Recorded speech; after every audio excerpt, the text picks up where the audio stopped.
por la precursora de las ciencias económicas,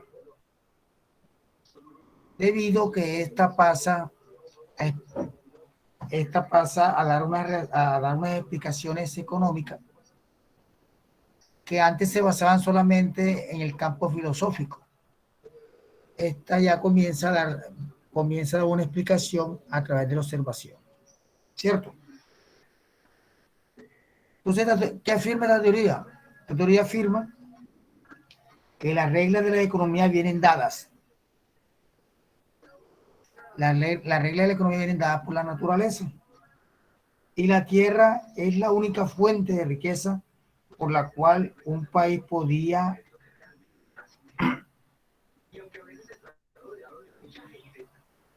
que la tierra es la única fuente de riqueza.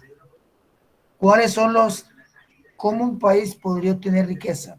¿Quién me puede decir? ¿Cuáles son las formas por las cuales un país puede obtener riquezas?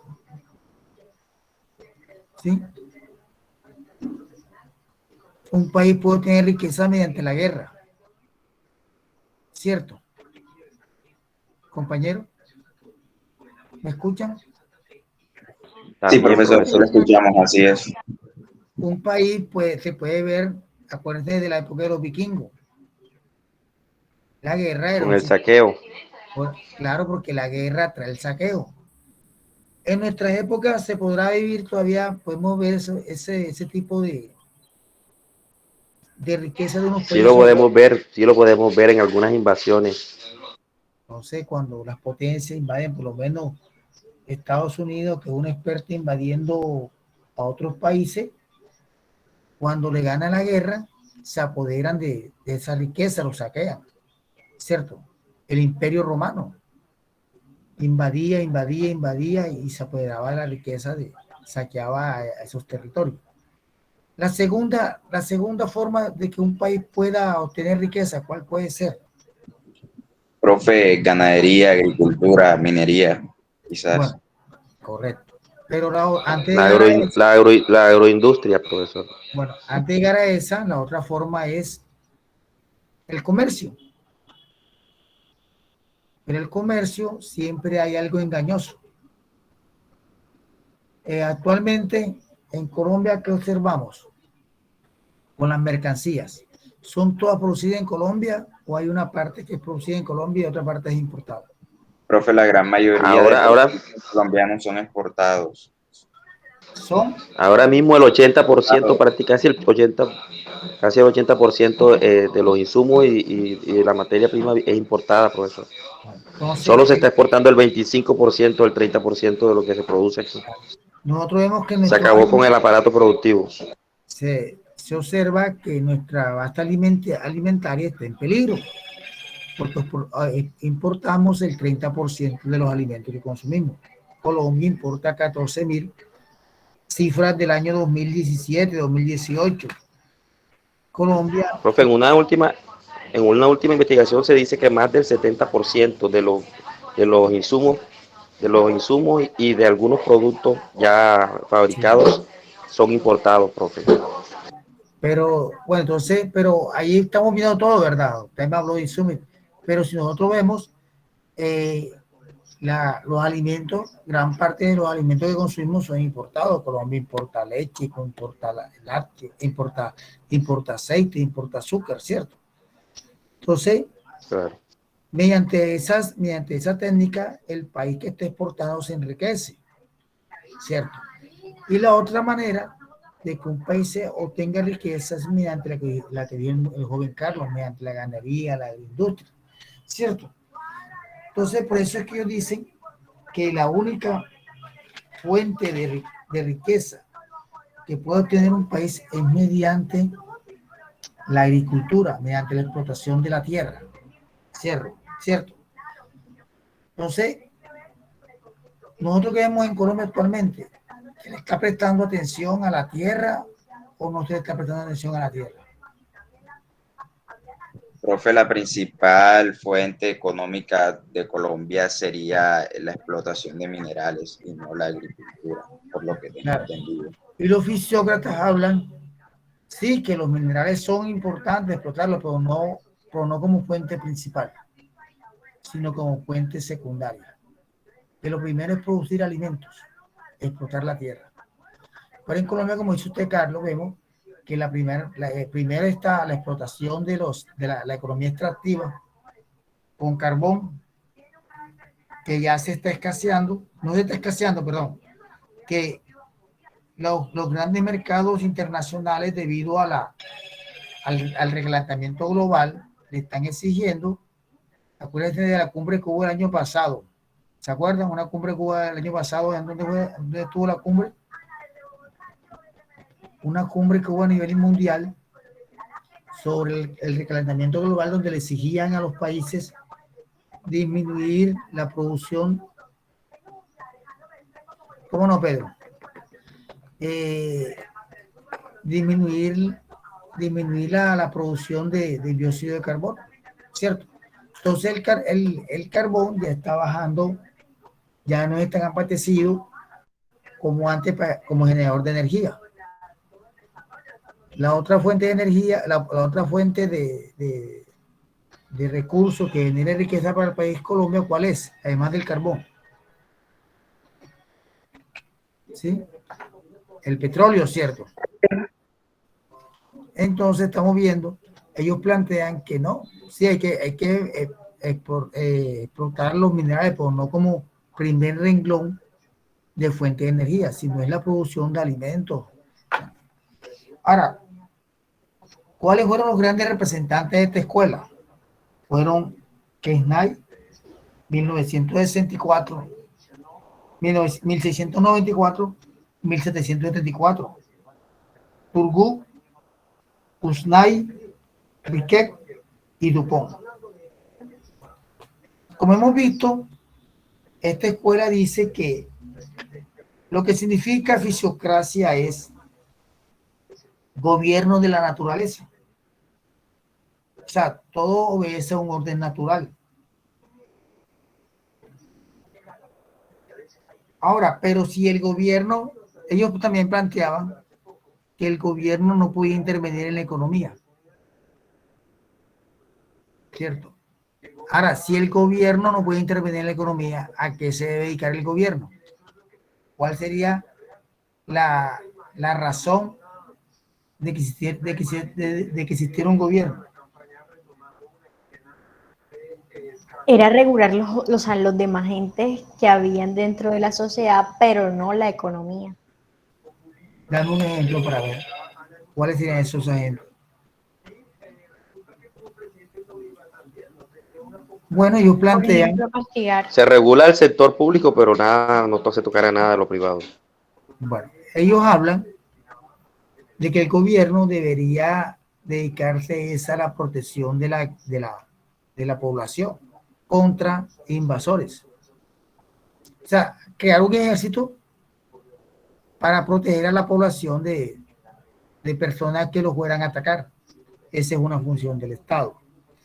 ¿Qué observamos en Colombia? ¿Cómo es la función del gobierno actualmente? ¿El gobierno interviene en la economía como tal? Poco. A menor escala, ¿verdad? Anteriormente Sí. había más participación del Estado en la economía. Me refiero al Estado colombiano. El Estado colombiano tenía empresas, tenía fábricas. Ya no. Ahora el Estado es un ente regulador que regula que el mercado funcione correctamente. Es más o menos comparando lo que proponían los fisiócratas en 1780, en 1750, con el Estado colombiano. El gran aporte que hace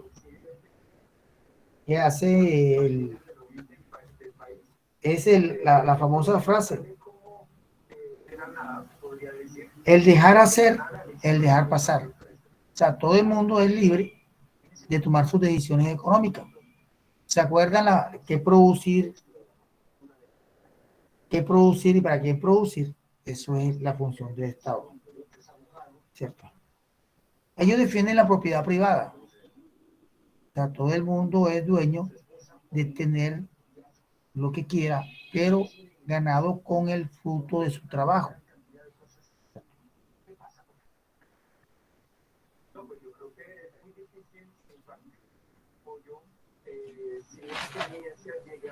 Ahí surgen tres clases. Ellos, a raíz de eso, surgen tres clases sociales. Primero, la clase productora, la clase mixta y la clase estéril. O sea, ellos clasifican que la clase productora, ¿quiénes son? De los tres que les mencioné. Les repito, ellos plantean que surgen tres clases sociales: la clase productora, la clase mixta y la clase estéril. ¿Cuáles serían la clase productora?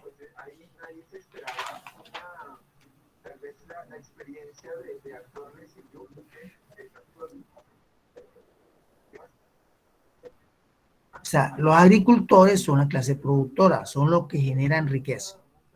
Después hay una clase mixta que son los terratenientes, que son dueños de las tierras.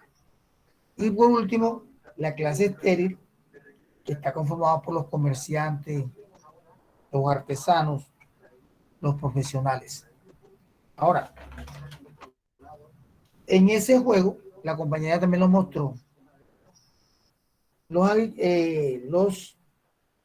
clase mixta, que son los terratenientes, se apoderan de todo el valor generado por los agricultores, ¿cierto?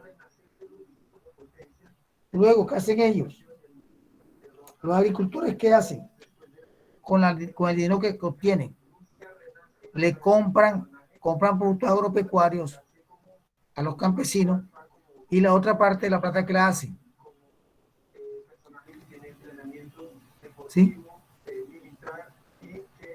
Los terratenientes tienen una plata, unos recursos que es generado por la clase agropecuaria, por la clase productora, que son los agricultores. Esa plata la reinvierten los terratenientes en compra de alimentos. La otra parte de la plata, ¿en qué la gastarán?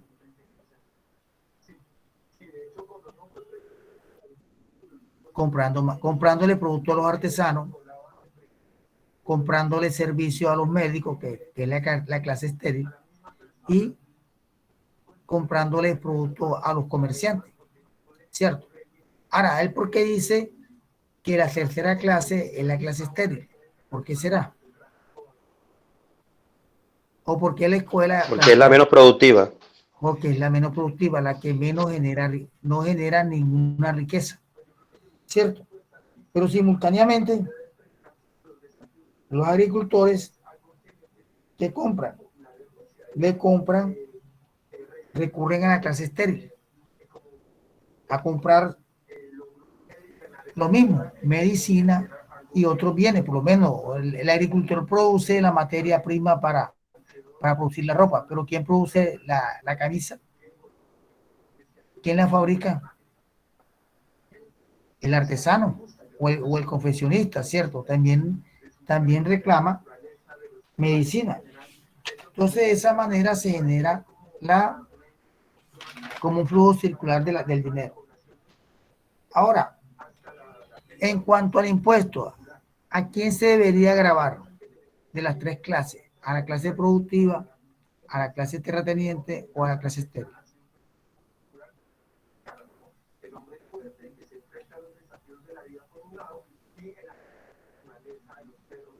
¿Sí? ¿A cuál de las tres clases se debe grabar en cuanto a la parte tributaria? Repita, profesor, disculpe que no lo escuché. Hay tres clases sociales. Una es la clase productora, que son los campesinos. Una clase mixta, que son los terratenientes. Y una clase estéril, que son los artesanos, los profesionales. ¿Sobre cuál debe recaer el impuesto? El impuesto con que grave el Estado a su población. A los terratenientes. A los terratenientes. Porque ellos son los que se apoderan del valor del Producto Interno Bruto generado por la clase productora, que son los campesinos. Entonces, como ustedes pueden ver, si nosotros comparamos la escuela fisiócrata con la escuela Fisiócrata, más o menos, ¿cómo en Colombia se encasillaría bajo esta escuela?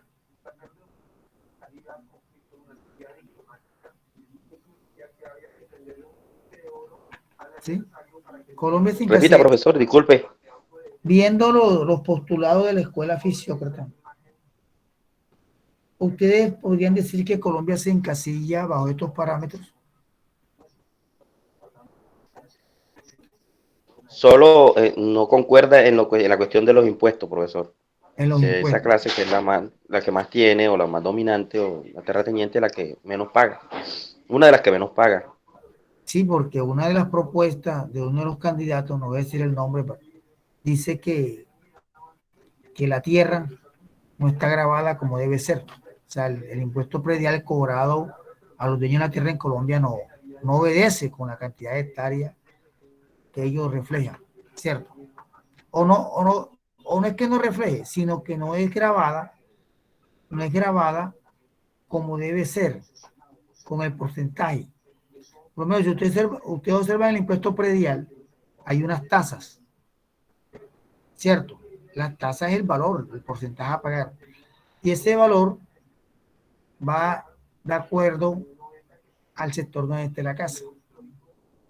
No, sí hay un porcentaje que va, ¿cierto? O sea, Es ¿qué como otra? el caso de la pequeña y la mediana industria, la mediana la grande y la pequeña industria y la mediana. Los medianos y los pequeños son los que asumen prácticamente la carga tributaria. Claro, Y el más grande recibe más excepciones, no debería ser así. claro. Por eso le digo, en el predial, el porcentaje a cobrar o grabado a un inmueble de acuerdo a las condiciones del inmueble, de la ubicación, del metraje, de los metros cuadrados construidos, todo eso influye. Ahora, en cuanto a lo otro, ya el compañero dijo que no iba de acuerdo con la grabación de impuestos, ¿cierto? En Colombia se protegerá el campo, como dicen los fisiócratas, o sea que la primaria Fernanda. Profesor, usted disculpe, el grupo no va a poner hoy. No, porque ya no vamos a... El grupo, ¿cuál sería? La escuela La mercantilista. escuela mercantilista, y como usted estaba comentando, que es importante también para explicar la fisiócrata. Bueno, regálame 2 minutos y ya termino. Entonces, Perfecto. bueno, entonces vamos a hacer una cosa, vamos a darle el espacio a la escuela, a la siguiente escuela, y después hacemos una comparación entre las dos escuelas. ¿Le parece? ¿Jóvenes? Sí, profesor. Bueno, Sí, entonces profe. le doy espacio al siguiente grupo.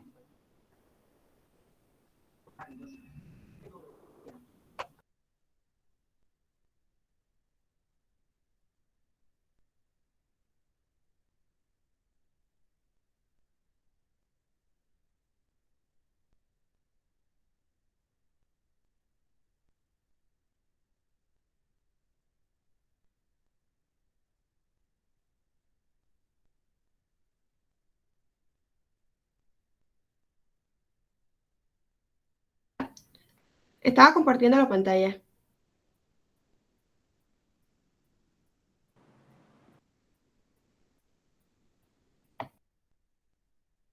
No, aún no. Me avisa, ¿viste?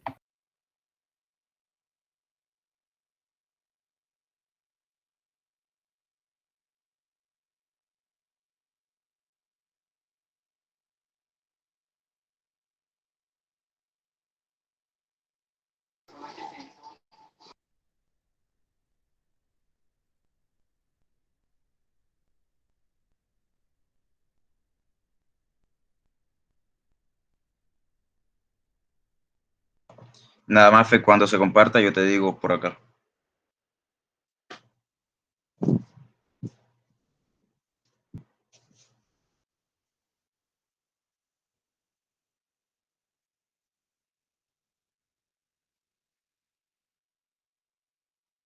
Listo, Profe, está presentando. profe, disculpe. Pedro. Profesor Edison, disculpe. bueno, esto no tiene mucho que ver con la clase, pero sí es importante, teniendo en cuenta que la próxima semana comenzamos, aparentemente la presencialidad. Yo le iba a preguntar, cómo sería con nosotros, por ejemplo, los que vivimos por acá, tan lejos, en soledad, y la clase, usted sabe que la clase suya es a las 6:30 de la mañana, ¿cómo No, sería esa cuestión? la comenzamos una amiguita más tarde, no se preocupe. Como a las 7 aproximadamente. Sí, más o menos a las 7 comenzamos. Ah, ok. Sí, porque coger un bus. Sí, nos tocaría salir como a las 4:30 de la mañana aproximadamente. Sí, no se preocupe. Más peligroso con el problema que hay acá de seguridad. Uy, sí, profesor, súper peligroso. Entonces, muy bien. Bueno, Comenzamos Ya la se está viendo la clase. pues, pantalla. sí, A esa hora es la hora del atracadero. Sí, comenzamos la clase a las 7. No se preocupe. Oye, Profesor, ya puede ver la pantalla. Ok, profesor. sí, amiguita, te está compartiendo, pero no ha proyectado ningún. Ok. Se está compartiendo, pero no ha proyectado ninguna diapositiva. Ahora sí, Escuela Mercantilista salió.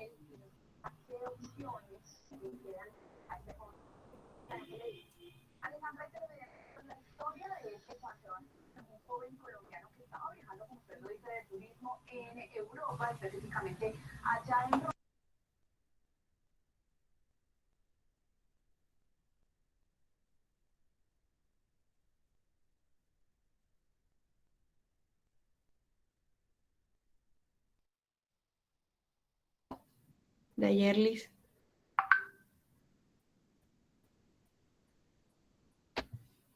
Y la aerolínea, quién sabe si le va a devolver el dinero. Este es el drama que están viviendo muchos.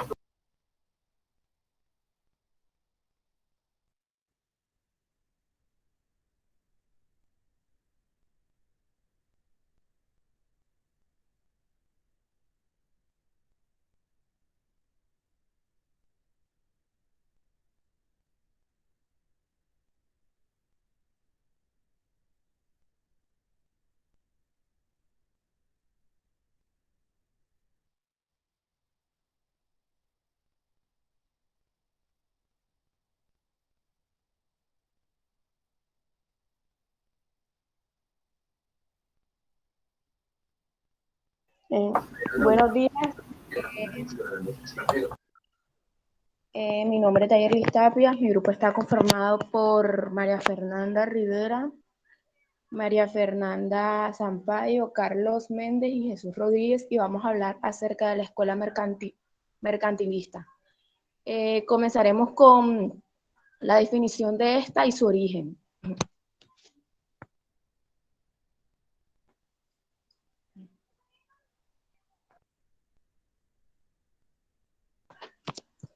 Que es una escuela de pensamiento económico que surgió y se desarrolló en Europa. Es conocida como la escuela que defiende y desarrolla las ideas mercantilistas y una de las principales escuelas del pensamiento económico.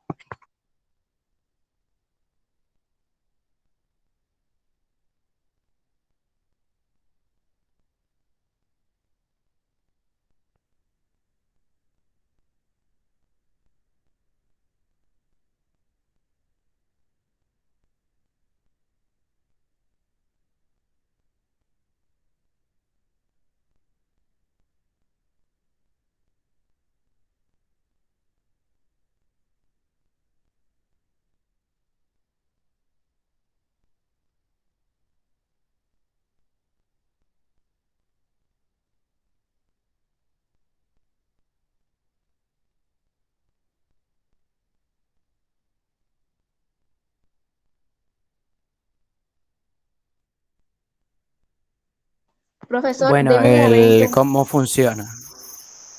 No, un Vale, momento. Es que el cómo. Vale, vale.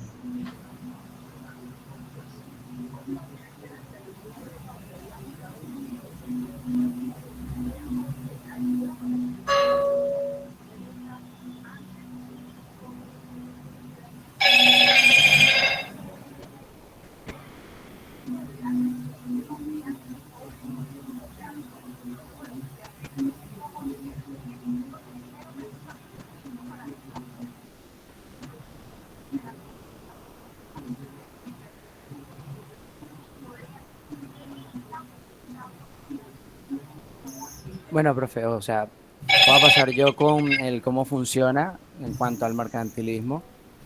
Precisamente, pues en este caso, principalmente podemos ver que partía de la idea en donde pues estaba prohibida la exportación de metales preciosos, pues era muy evidente en este tiempo que para ellos estos metales significaban o eran un símbolo de riqueza, sí, un sinónimo de riqueza. Por eso para ellos era mucho mejor tenerlos almacenados que exportarlos y venderlos, ¿cierto? Y aparte, pues en esta línea de pensamiento, el Estado era principal actor, por lo que era capaz con total autoridad de intervenir en las actividades económicas, llevando así un control de la moneda local y pues la misma forma se aplicaba, o sea, de la misma manera se aplicaban impuestos, ¿sí? A las actividades de compra y venta, sin dejar de lado que Profesor, pues el disculpe, Estado disculpa Jesús. limitaba. Profe, el micrófono, por favor. Gracias.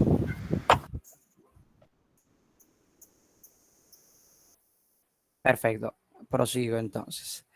O bueno, como le decía, por lo menos él aplicaba impuestos a las actividades de compra y venta sin dejar de lado que pues por lo menos también el Estado limitaba o restringía un poco más las importaciones, ¿sí? En donde solo se permitía pues importar esa materia prima que fuera de escasa en la nación, ¿sí?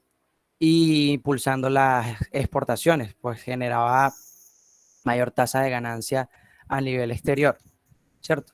Por lo menos en este caso el Estado busca exportar más, sí, más de lo que importaba, generando un mayor margen de riqueza o de ganancia y manejaba un control de los recursos naturales para evitar las pérdidas y almacenar pues la mayor cantidad de metales preciosos que pudieran obtener, por lo menos en este caso oro, plata, entre otros. Ahora, por otra parte, el Estado buscaba brindar subsidios y beneficios a sus productores locales y pues del sector agrario e industrial, por lo menos para impulsar de igual manera el crecimiento de la población trabajadora y pues con ayuda de las nuevas tecnologías que iban surgiendo, ¿sí? Esta también fue una herramienta fundamental para que pues el aumento de la producción se diera y esto también permitió que ese exceso o esos excedentes que se generaban de la producción, se pudieran cambiar o se pudieran comercializar para, digamos, intercambiarlo por metales preciosos y seguir enriqueciendo las arcas del Estado.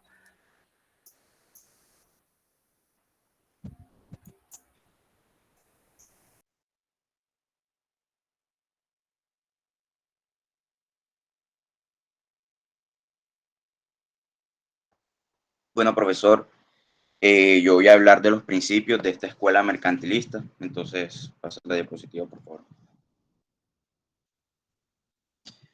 Ok, el principio principal de esta escuela mercantilista es básicamente la acumulación de riquezas, principalmente de metales preciosos. Dice que a mayor acumulación de riqueza, mayor prosperidad y mayor poder político tiene pues el gobierno. En segundo lugar, tenemos que el Estado tiene el rol de utilizar e imponer todos los mecanismos que sean necesarios para lograr el objetivo de acumulación de riquezas. Es decir, que el Estado es altamente intervencionista en el mercado interno pues, del Estado o del gobierno en que se encuentra. Y en tercer lugar, es que el comercio a nivel global, como es inalterable, se deben controlar los flujos de entrada y salida para mantener una balanza de pagos positivas. Ahora explicar esto mejor con las ideas. Sigue. Ok. Como había dicho, esta escuela, la base principal de esta escuela es básicamente la acumulación de riquezas, o sea, sí, la acumulación de riquezas, es básicamente eso. Y la acumulación de riquezas está basada en la acumulación, valga la redundancia, de el oro y la plata. Para colocarlos un poco en contexto histórico, creo que el mayor, o por lo menos mi primer acercamiento en cuanto a esta escuela, fue el colonialismo español. Los países ibéricos, los estados ibéricos, como España y Portugal, se encontraban en pleno auge de conquista colonial. Por consiguiente, se encuentran una América llena de oro, de plata. Se encuentran, por ejemplo, minas como la del Potosí, que fue una de las minas históricamente más grandes y más ricas en cuanto a plata se refiere. Entonces, España y Portugal exportaban demasiado estos metales y por consiguiente los acumulaban. Entonces, la segunda idea del mercantilismo es que la mejor manera de obtener dichos metales preciosos es por medio de la exportación. Entonces, como estamos hablando de una ideología de acumular, se trata de alguna manera no vender tanto. No, perdón, no comprar tanto, sino vender bastante. ¿Ok? Esto quiere decir que el comercio de exportación es mucho mayor al comercio de importación. No sé si me hago entender. Y no suficientemente con eso, a ellos se les suman herramientas proteccionistas que garantizan el difícil acceso a los productos extranjeros. ¿Qué quiere decir esto? Muchas veces, para que, o sea, la manera del gobierno de regular los precios de exteriores con los interiores es colocándole unos impuestos a los productos exteriores, perdón. Se los explicaré de una manera sencilla. Supongamos que China exporta bicicletas, ¿ok? Pero que el coste de estas bicicletas son mucho menor debido a que China tiene mejor materia prima y mayor cantidad de trabajadores.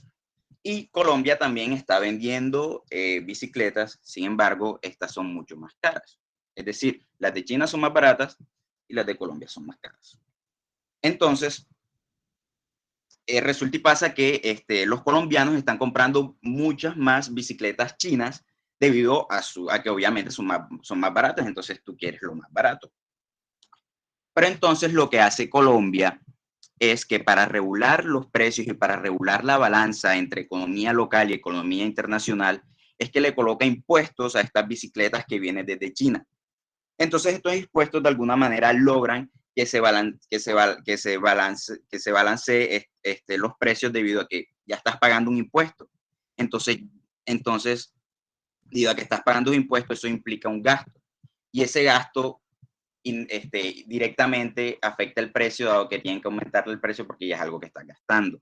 No sé si me hice entender. No suficientemente con esto, el gobierno no solamente se encarga de colocarle impuestos a estos productos exteriores, sino que también le da subsidios al mercado local, a las empresas locales. Poseen subsidios y poseen muchos beneficios. Entonces, ¿por qué se hace esto? ¿Por qué se enfoca muchísimo más en brindarle beneficios al mercado local? Sencillo.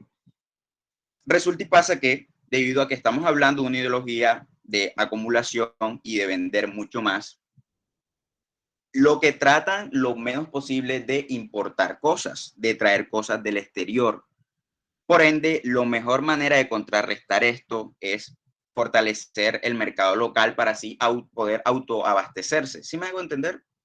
Por ejemplo, China, aunque se considera un país socialista, entre comillas, tiene una economía muy particular.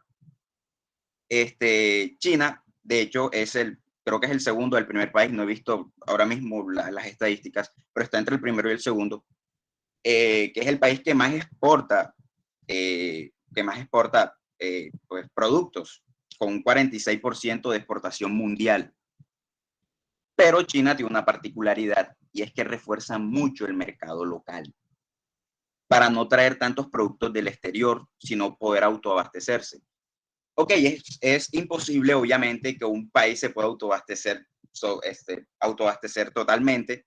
Ya estamos hablando de una utopía, pero de alguna manera como que logran reducir ese porcentaje de necesidad de exportar cosas de otros lugares, de importar cosas de otros lugares. Entonces, bueno, de hecho, no tiene nada que ver, pero es una curiosidad. Debido a que China en un tiempo prohibía casi que toda importación, o sea, de lugares, o sea, prohibía que se vinieran cosas de los demás países, los ciudadanos se vieron en la necesidad de crear cosas piratas, de crear, por ejemplo, películas a su propio estilo y por ende, esas películas, herramientas, entretenimiento, entre otras muchas cosas más. Por eso es que China es el mayor exportador de cosas piratas del mundo, pero es precisamente por eso, porque el gobierno chino prohibía las cosas del exterior, entonces los chinos se vieron la necesidad de crear sus propias cosas.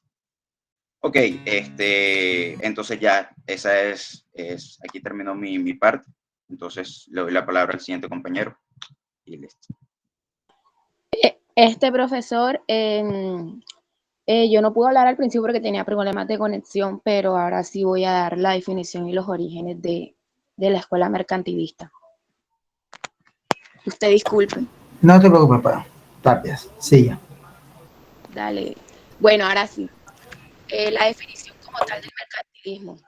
El mercantilismo es un conjunto de medidas económicas que considera que la prosperidad de una nación o estado depende del capital que pueda tener y que el volumen global del comercio mundial es inalterable. El capital, que está representado por los metales preciosos que el Estado tiene en su poder, se incrementa sobre todo mediante una balanza comercial positiva con otras naciones. Este conjunto de políticas o ideas económicas que se desarrollaron durante los siglos XVI, XVII y la primera mitad del siglo XVIII en Europa.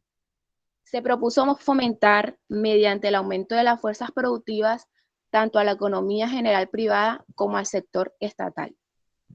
Su origen, pues, después de la decadencia del feudalismo y antes del ascenso del capitalismo, se formó en Europa la llamada escuela mercantilista. Se le denominó escuela, aunque no existía una gran representante que condujera la teoría, sino que los aportes a esta se originaron en la opinión de comerciantes de la época, cuyas preocupaciones eran de índole racional. Desarrollaron así explicaciones dirigidas hacia la consecución de la mayor riqueza para una nación a través de una efectiva intervención del Estado de Comercio. Claro está que no dentro de los conceptos modernos que conocemos como la seguridad social, servicio, entre otras, sino un Estado que protegiera los intereses de los comerciantes en materia de distribución de la mercancía y agresión a otros estados. Sus antecedentes. El mercantilismo se dio en Europa, causando distintos efectos en los países que lo practicaron. En Italia se fomentó la producción a base de aranceles proteccionistas, se establecieron prohibiciones de emigrar y se dedicó atención especial en sistemas monetarios. En los Países Bajos primó la libertad de comercio combatiendo privilegios y restricciones en el tráfico comercial. Por otra parte, en Inglaterra, en el siglo XVI se prohibió la exportación de lana y más tarde la explotación de ovejas. Se facilitó la exportación de telas para eliminar la competencia de la industria flamenca. También se hicieron esfuerzos para crear nuevas industrias y abrir mercados. En Francia, Juan Colbert, ministro del Tesoro, dictó medidas para fomentar el comercio y la industria, abolió los derechos de la aduana interior, estableció aranceles proteccionistas, fomentó la inmigración de obreros calificados y empresarios de todos los países, fundó escuelas industriales y otorgó subsidios estatales en los países hermanos. Este movimiento estaba orientando al fomento de la agricultura y el crecimiento de la población, que estaba muy diezmada por la Guerra de los 30 años. Manifestó también la política del Estado de la monarquía absoluta para un incremento en el poder estatal. Se dio origen a mucha literatura y a un gran número de obras que se ocupan del estudio de los problemas económicos más importantes de la época. La literatura mercantilista consistió en multitud de estudios individuales, la mayoría de ellos planteamiento de las tareas político-económicas enfocadas hacia la idea básica de aumentar las fuerzas productivas y aprovecharlas para incrementar el bienestar económico. Listo, profesor. Mafe, puede pasar el siguiente compañero. Bueno, ahora también, podemos abordar lo que son las ventajas y las desventajas. Principalmente podemos empezar por las ventajas y es que precisamente el mercantilismo, a pesar de todo, que fue una ideología, una doctrina, una idea política que tuvo caducidad o que finalizó, ¿cierto? Tuvo muchas, digamos, formas o que actualmente siguen prevaleciendo en la economía. Digamos, ¿qué pasa con el mercantilismo? El mercantilismo permitió tener un control sobre el comercio exterior del país, potenciando y privilegiando precisamente lo que es la producción de bienes del Estado y que buscaba exportar más de lo que necesitaba importar, colocándolo como una última necesidad y dejando que precisamente fueran casos muy especiales en donde la materia prima que se requiriera escaseara, fuera como una de las principales causas en donde hay precisamente buscaban el importar, si no, no precisaban de esto. Ahora, teóricamente, ¿cierto? Dejó que la economía nacional cobrara más fuerza y pues precisamente bajo la misma producción nacional permitió que esta primara ante la economía exterior, dando consecuencias positivas, pues dio una mayor generación de riqueza para el Estado y obviamente de cierta manera permitía que el producto nacional generara o cobrara más fuerza en la economía que se estaba manejando en ese momento. Ahora, también contribuyó a la acumulación de metales preciosos como el oro o la plata. Sí, en ese tiempo pues eran sinónimos de riqueza y prosperidad y que generaban un fortalecimiento económico, pues debido a que a este podría obtener más valor en el tiempo, ¿cierto? Y pues la balanza comercial del país se podía mantener en superávit, es decir, positivos por encima de los indicadores económicos que se esperaban y pues eso precisamente permitía que la nación pudiera tener por lo menos un estatus por encima del promedio, podría decirse, que se estimaba para ello. Ahora, claramente, las desventajas, pues principalmente el mercantilismo impuso la monopolización y los controles del Estado sobre los productos y esto precisamente provocó la inflación de sus precios gracias a las interferencias inadecuadas del Estado pues, en asuntos económicos o la creación de monopolios, las cuales de pronto priorizaban la producción de un tipo de materia y permitían descuidar otras líneas de producción, generando escasez o vacíos en la economía. Digamos, estos problemas generaron situaciones de contrabando en donde se comenzó a transportar mercancía que posiblemente evadía impuestos y esta también se empezó a comercializar para suplir las necesidades del pueblo en donde comenzaron a escasear. Ahora, esta doctrina pues se centró únicamente en que los materiales pues precisamente eran, los metales preciosos, perdón, eran precisamente como que la forma más exclusiva para ellos o la única fuente de riqueza y pues que de ello dependía la cantidad de riqueza que tuviera un Estado, excluyendo otras alternativas que se han descubierto con el pasar del tiempo, que no solamente pues los metales preciosos son los que le dan riqueza a una nación. Y pues al trasladar todas estas naciones que aplicaban el mercantilismo, sus metales preciosos en embarcaciones, pues dio origen a los piratas, que pues abordaban estas embarcaciones para robar los materiales de mayor valor. Entonces, pues precisamente también una de las desventajas más notorias es que esta doctrina económica generó sobre todo una sobreexplotación en las colonias para la extracción de metales preciosos, evadiendo la dignidad de la condición humana, pues por la necesidad de generar riqueza. Bien se puede decir que pues el mercantilismo tuvo muchas fallas, pero también y contrastándolo con la economía que tenemos actualmente, podemos apreciar mucho o muchos factores que se aplicaron en este que actualmente pueden prevalecer. Precisamente, pues lo que buscan los países es un superávit económico. Sí, eso es un interés común de que se pueda mantener una buena economía. El tema de buscar impulsarla en algunos países, lo que es la economía nacional. Y también es importante tener en cuenta que, según diferentes bases, el mercantilismo no surge como una teoría, sino más bien como una idea y que precisamente esto puede ser implicación, pues da cabida a la hipótesis de que precisamente la interpretación o como las modificaciones que sufrió al transcurrir el tiempo, ¿sí? No dieron una forma original, sino que pudo prestarse a la interpretación de diferentes políticos de la época para aplicarlo en el estado que manejaba.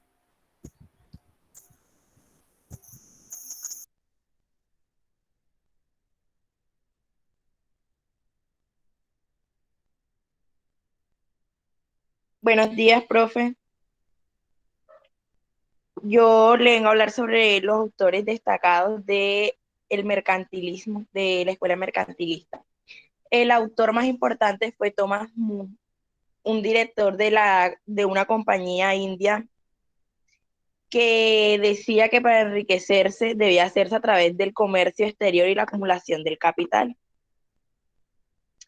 Entre otros de los autores destacados está Martín de Apiscuenta,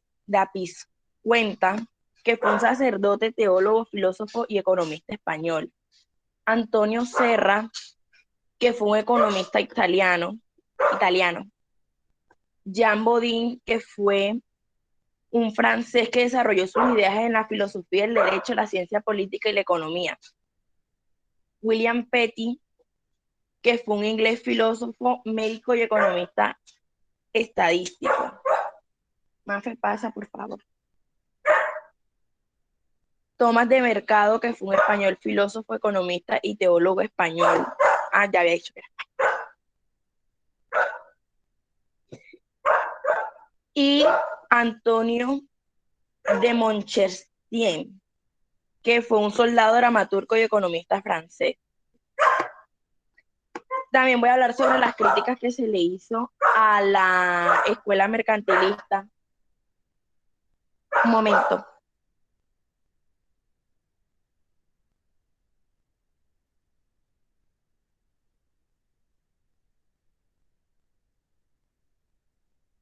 Disculpe, ya volví. A la escuela mercantilista, que dice que la escuela mercantilista generó impulsos al crecimiento del comercio y la industria, y esto generó una gran tensión donde provocó que hubiera un desarrollo poco inclusivo, donde solo favorecían las potencias que lo controlaban. Y la sociedad comenzó a hacer movimientos separatistas que buscaban independizar, al igual que buscaban independizarse, buscando nuevos mercados globales, buscando el enriquecimiento, acabando con la potencia mercantilista. Muchas gracias. Listo, profesor. Bueno, dentro de estas escuelas hay unas principales, las cuales son el bullonismo, el colbertismo y el comercialismo. El bullonismo es una doctrina económica que pues definía la riqueza como la cantidad de metales preciosos de los que se era propietario, y su práctica se basaba en la acumulación de los mismos. Está el colbertismo, que se basó en la idea de que la riqueza de un país se mide por cuántos metales preciosos se puede acumular, y de esta forma se evitaba la salida de riqueza a otros países, restringiendo pues la importación, y se promovía el consumo interno y la venta de productos locales en el exterior. Y por último tenemos el comercialismo, que su objetivo central era obtener utilidades económicas, aun cuando sea necesario dejar de lado pues otros valores. Un ejemplo de esto viene siendo de pronto, no sé, un escritor deja de lado su calidad literaria y se enfoca en la meta de vender pues lo máximo posible. Finalmente tenemos una conclusión. Pues concluimos que la escuela mercantilista es una escuela de pensamiento económico que surgió y se desarrolló en Europa, y es conocida como la escuela que defiende y desarrolla las ideas mercantilistas. Se caracteriza por ser una escuela que defendía la fuerte intervención del Estado en la economía, y los principios de la escuela mercantilista son la acumulación de riqueza, la intervención del Estado de carácter proteccionista y el comercio a nivel global. Y sus principales escuelas son el bullonismo, el colbertismo y el comercialismo.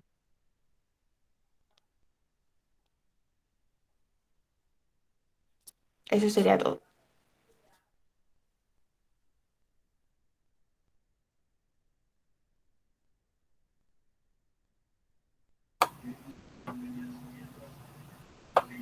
Bueno, gracias.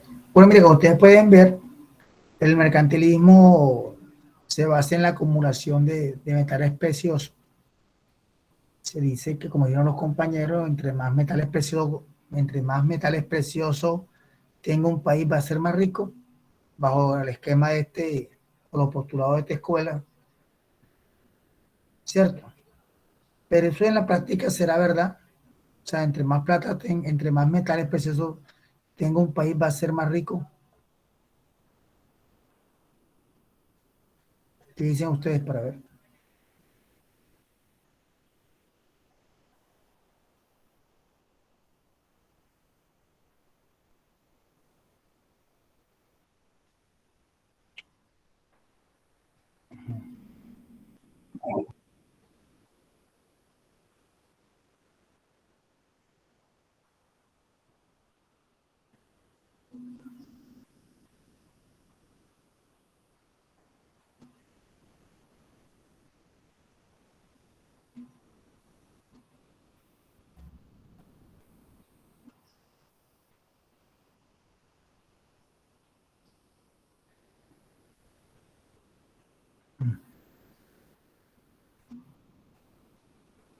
Bueno, gracias. Profesor, más allá de, pues, del contexto práctico, que es que obviamente si las ganancias no se reinvierten, no va a haber obviamente beneficios. Yo digo que si nos ubicamos si lo vemos desde otro enfoque, en que digamos que o sea, los primeros estados que tomaron como este tipo de economía eran estados más que todo que buscaban aparentar, es decir, que buscaban decir yo tengo más que tú o yo poseo más. Entonces, si lo vemos desde esta perspectiva, digamos que el mercantilismo buscaba como esto también, ¿no? De querer aparentar, de querer acumular sin llevarlo a un campo práctico. Bueno, la pregunta que le va a hacer, ¿de qué le sirve un país? ¿De qué le va a servir un país tener tanto oro acumulado? Plata, oro, metales preciosos, si en un momento determinado no puede solucionar el problema alimentario de su población.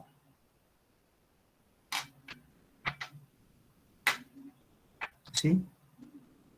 Ahí está el detalle, la diversificación de la economía es la que genera Entonces, riqueza, profesor. Entonces habría que ver en qué consiste, por lo menos ya a los países socialistas les pasó. Remóntese en la época de la perestroika, que no tenían alimentos. El compañero hablaba de China sobre eso. Resulta que China es uno de los mayores exportadores de minerales, como el hierro y otros, pero sufrieron una gran hambruna cuando, no sé si recuerda, pero China fue sometido por el imperio japonés y por los mongoles. Y China, cuando llegó la revolución de Mao, China, la gente se moría en los campos, pero por un bloqueo que se le hizo a China económico, así como los bloqueos que ha hecho Estados Unidos. Y Mao lanzó la famosa guerra de las rosas amarillas. No sé si usted ha escuchado sobre eso, profesor. Ajá. Que consistía en, primero, una gran reforma agraria, colectivización de tierra y producción a gran escala de los campos. Y hoy en día China produce, creo que es el mayor productor de alimentos para el mundo y garantiza su soberanía alimentaria. Y con eso es un motor principal para generar riqueza, profesor. Hoy en día China es la máxima potencia. No nos echemos mentir. Un ejemplo. ¿Cuáles son las noticias que nos llegan a nosotros de Venezuela en cuanto a alimentos? Desabastecimiento. Pero Venezuela es rico en petróleo. En petróleo, claro. Recursos minerales. Entonces yo puedo comenzar a producir petróleo, pero no tengo alimento. ¿Cierto? Claro que también Esa es la discusión. Un modelo raquítico dependiente de la renta petrolera, eso también, no puede ser. También se cuestiona que Venezuela es un país que está bloqueado, ¿cierto? Obviamente. Pero también se ve que Venezuela no ha desarrollado el campo, igual que Colombia. Entonces, hay que ver cuál sería la verdadera generación de riqueza, si el acumular dinero o el no producir alimentos. Como pueden ver también, aquí hay una protección de la economía por parte del Estado, ¿cierto? El Estado protege, la razón es que tú debes vender más y comprar menos. Esa es la regla de oro. Pero esa regla también genera una serie de fenómenos. también genera que haya mucho monopolio. Ustedes saben que el monopolio es cuando hay un solo productor y muchos compradores, o sea, un solo oferente y muchos demandantes. Eso tendría como consecuencia, ¿qué le pasaría a las mercancías, al precio de la mercancía? Claro, se elevan. Lo que Se tenemos eleva. ahora, una especulación. ¿Y qué le pasaría a la calidad de la mercancía? ¿Sería buena, sería mala, sería regular? También creo que se deteriora. Pero otra persona que intervenga, por favor. Hemos 29 conmigo y solamente está hablando nosotros. ¿Qué le pasaría a la calidad de la mercancía? ¿Sí? Bajaría. Bajaría. ¿Por qué bajaría?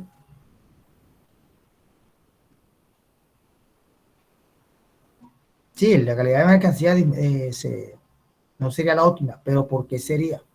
¿Cuál sería la razón de ser?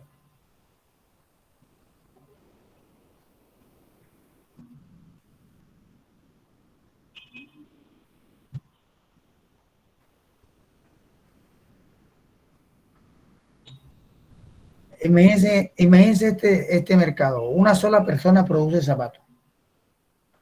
Y la gente tiene que ponerse los zapatos que ella venda. Como no tiene competencia, entonces resulta que ella produce el zapato que quiera, con la calidad que quiera, y todo el mundo tiene que comprarlo, porque solamente hay un solo oferente, ¿cierto? Eso sería una consecuencia del monopolio. Si usted quiere Un comprar, mercado monopolizado, sí. entonces usted tendría que consumir el producto en las condiciones que dé el productor. Pero si hubieran varios productores, la persona de pronto compra un reloj cuadrado, el otro produce un reloj redondo, otro un reloj diagonal o rectángulo, como en forma de triángulo. Entonces la competencia permitiría que la calidad de las mercancías fuera mejor y el precio también fuera mejor, ¿cierto? Entonces, esas son las consecuencias del proteccionismo. ¿En Colombia viviremos en una economía proteccionista o no? ¿Sí? En Colombia se protege la producción nacional. Para nada, profesor. Colombia ha firmado contratos con muchos, o con TLC, Colombia te firmó TLCs. ha cambiado una TLC, o sea, convenios de comercio internacional con diferentes productores, países productores, y hay que colocar en desventaja a los productores nacionales. Fíjese que los compañeros nos hablaron que bajo este esquema se subsidiaba la producción nacional, se le daba subsidio a los productores, ¿cierto? Al contrario de la escuela fisiócrata, que decía que la economía no debe ser, que el Estado no puede intervenir en la economía, ¿cierto? Excepto de la protección de la soberanía nacional, solamente eso. Bueno, entonces, mire, yo le voy a mandar un cuestionario sobre estas dos escuelas y lo resuelven en grupo. Entonces, la próxima semana le tocaría el grupo número 3. Profesor, disculpe, Dígame, eso de resolver el grupo, ¿yo podría cambiarme de grupo o hacerlo yo sola? pero tú no estás en un grupo, Mario. Sí, profesor, pero me quiero cambiar. Profe, disculpe, Ya. aún estamos esperando la cuestión del grupo 7. Ah, sí, sí, ya, no te preocupes. Bueno, no, bueno, si tú quieres hacerlo sola, lo puedes hacer sola, Mariana. Ya. Yo le doy la opción que él vaya en grupo, pero si que lo quiere hacer sola, lo hace sola. Sí, Jairo. Sí, profe, yo no tengo grupo, Sí, sí. soy nuevo en la clase, Ya, entonces, entonces si mira, algún... aquí hay un grupo, te voy a decir los que no tienen grupo. Profe, ya usted conformó el grupo 7, que era el que estaba, pero no le ha asignado tema. Sí, pero el joven ahora, Jairo Javid Sierra, me dice que no tiene grupo. Entonces voy a colocarlo aquí. ¿Quién más no tiene grupo? Jairo Javid, Sí, Javid Sierra Arroyo. sí, Entonces, usted quería en el grupo número 7, donde está el joven Pedro, entonces faltaría ese tema. Yo se lo mando el transcurso del día o de mañana, señor Pedro, yo, para que vayan Ok, investigando. profesor. Bueno, mira, te voy a dar el tema ya. La escuela, hay una teoría económica que se llama centro-periferia. O sea, la escuela dependista. O sea, ¿cuál es el papel en la economía de los países desarrollados y cuál es el papel en la economía internacional de los países subdesarrollados o emergentes? ¿Ya tomó el nombre? Escuela dependista. Sí, señor. Ok, profesor. Bueno, Ok, entonces, profe. bueno, entonces nos vemos el próximo martes. Creo que va a ser presencial ya la clase, ¿cierto? Ya el próximo martes creo No, que no han estamos. confirmado. Bueno, nosotros tenemos una reunión mañana. No sé si nos van a decir si vamos a seguir así o si vamos a seguir virtual, vamos a seguir presencial.